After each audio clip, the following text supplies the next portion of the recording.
अस्सलाम वालेकुम। ये किस्सा है जनाब 2004 का। उन दिनों मैं बेरोजगार था और रोजगार की तलाश में लाहौर आया हुआ था। लाहौर अपने भाई के पास जनाब मैं रह रहा था और भाई मेरा और उसके हमारे और भी कुछ रिश्तेदार एक जगह पे जॉब करते थे, तो मैं उनके पास ठहरा हुआ था। वो किसी शोरूम में जनाब काम करते थे, तो उनको संडे को जो है वो छुट्टी हुआ करती थी।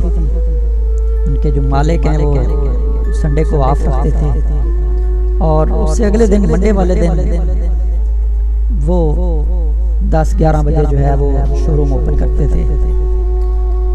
तो रात को ये जनाब गाड़ी में पेट्रोल डलवा कर इन्होंने कहा चलें जी हम ज़रा सैर करके आते हैं या गाड़ी की ड्राइविंग सीख के आते हैं। तो उन्होंने जनाब गाड़ी निकाली। गाड़ी निकाल के जनाब थोड़ी देर घूमे फिरे, घूम फिर के रात के तकरीबन कोई सैटरडे नाइट के तकरीबन कोई 11 बजे होंगे ये वापस आए। हम 5 लोग थे। तो अचानक एक दोस्त ने कहा यार क्यों ना हम गांव चले जाएं। गांव चले जाते हैं, ऐसा करेंगे कि मंडे वाले दिन अर्ली मॉर्निंग जो है सुबह सवेरे हम वापस आ जाएंगे। तो सब ने यक ज़बान कहा चलो जी ठीक है चलते हैं, फिर गांव चलते हैं। तो जनाब सब दोस्तों की एक ही राय थी कि ठीक है जनाब चलते हैं, गांव चलते हैं। तो गाड़ी निकाली जनाब, पेट्रोल वगैरह डलवाया, सफ़र शुरू हो गया गांव का। तो बारी बारी ड्राइविंग भी बदलती रही, कभी एक ड्राइविंग कर रहा है, कभी दूसरा कर रहा है। सुबह सवेरे जनाब गांव पहुंच गया। गांव से करीबी शहर था हमारा, कोई 10-12 किलोमीटर दूर। कुछ लोगों को काम थे शहर में, तो हमने गाड़ी में कहा भी पेट्रोल डलवाओ तो चलो आपके साथ चलते हैं। तो उनके काम भी हम आए, काम वगैरह पूरे किए। तो मुझे ड्राइविंग नहीं आती थी, मैंने भी जनाब एक चक्कर लगाया गाड़ी पे। फिर ऐसा हुआ कि मैं तो तकरीबन जो है रात को जल्दी ही 8-9 बजे के करीब सो गया। तो मेरे भाई ने जनाब मुझे तकरीबन रात के कोई 11 बजे होंगे, उसने दरवाज़ा खटखटाया कि जनाब उठो। मैंने कहा खैरियत हो? मैंने कहा यार बस आओ तो सही जरा। ये संडे की जो है वो नाइट थी। तो उसने उठाया, उसने कहा यार गाड़ी जो है ना वो किसी वजह से स्टार्ट नहीं हो रही। अच्छा, उसने अपने उस्ताद को बुलाया, यार गाड़ी स्टार्ट नहीं हो रही। उसने भी देखा गाड़ी को, तो गाड़ी जो है बाकी वो जो है धक्के लगाए जो है ना खप गए सारे, नहीं स्टार्ट हुई। उन्होंने कहा यार ऐसा करते हैं कि इस गाड़ी के अंदर ये गैस पे थी, गैस इसकी ख़त्म हो गई है, पेट्रोल की टंकी आधी से ज़्यादा है लेकिन पेट्रोल पे स्टार्ट नहीं हो रही। उसने कहा जी इसका जो टंकी होती है, टंकी के अंदर कोई बिल्टी पंप होता है वो ख़राब हो गया। अच्छा, तो फिर अब क्या हाल है इसका? क्योंकि सुबह सवेरे उन्होंने हर हालत में मंडे वाले दिन लाहौर पहुँचना था और मेरा गाँव को 300 किलोमीटर जो है ना लाहौर से 300-350 किलोमीटर दूर था।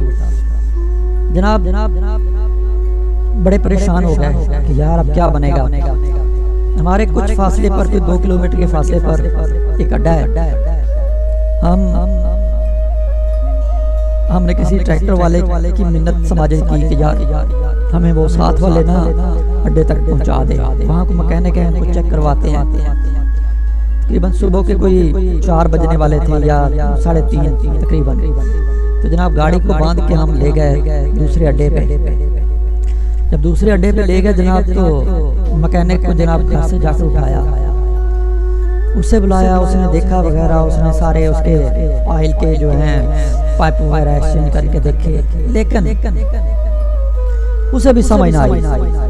तंग आके उसने भी यही कहा, जनाब इसे आप शहर ले जाएं, वो उसकी टैंकी काटेंगे, काट के जनाब उसका बिल्टी पंप ठीक करेंगे, फिर ये गाड़ी स्टार्ट होगी, वरना ये बहुत मुश्किल है। लो जी, हमारे तो पंजाबी कहते हैं ना जी, छक्के छूट जाना, हमारे तो जनाब छक्के छूट गए। हमने कहा लो जी, मर गया। अच्छा जी, अब हमारा पास एक ही था कि यार गाड़ी को किसी तरीके से ना किसी सीएनजी पंप पर पहुंचाएं, सीएनजी डलवा लें ताकि शायद सीएनजी पे स्टार्ट हो जाए।